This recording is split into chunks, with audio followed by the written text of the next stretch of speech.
السلام عليكم متابعين الكرام، اهلا وسهلا بيكم. معاكم سمر.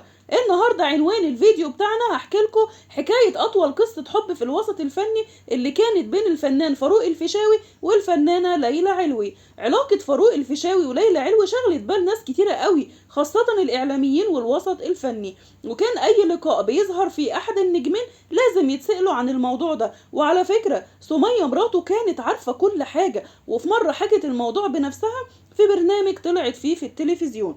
تعالوا بقى مع بعض نعرف ازاي اكتشفت سمية الألفي قصة حب فاروق الفيشاوي وليلى علوي. وعلى فكرة كانت ساعتها لسه على ذمته، وعملت أغرب رد فعل ممكن تتخيلوه. وكمان سمية ساعتها كانت حامل في ابنها أحمد في الشهر الثامن لما عرفت قصة الحب دي.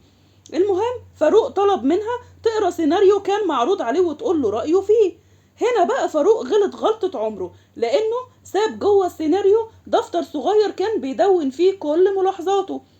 لما سمية فتحته لقت جواه صفحة مقطوعة، بس الصفحة اللي وراها شافة كل الكلام اللي كان مكتوب في الصفحة المقطوعة، وده طبعا كان جواب غرامي كاتبه فاروق لليلى.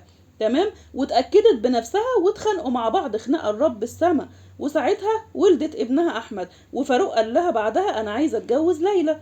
قالت له سمية روح اتجوزها، بس اوعى تطلقني عشان خاطر ابننا. قال لها ابدا ما اقدرش اتجوز عليكي واجرحك. قالت له طب هتعمل ايه؟ قال لها هطلقك. وبالفعل الفنان فاروق الفيشاوي طلق مراته سمية الألفي. بس الغريبة في الموضوع يا جماعة ان برضو الجوازة ما تمتش، وساعتها فاروق الفيشاوي اتجوز الفنانة سهير رمزي. ليه الموضوع ما تمش الله اعلم. بس الغريب بقى في الموضوع ان في عزا الفنان فاروق الفيشاوي لما سمية الألفي شافت الفنانة ليلى علوي قالت لها حبيبنا مات يا ليلى. وده طبعا كان رد فعل غريب جدا من الفنانة سمية الألفي.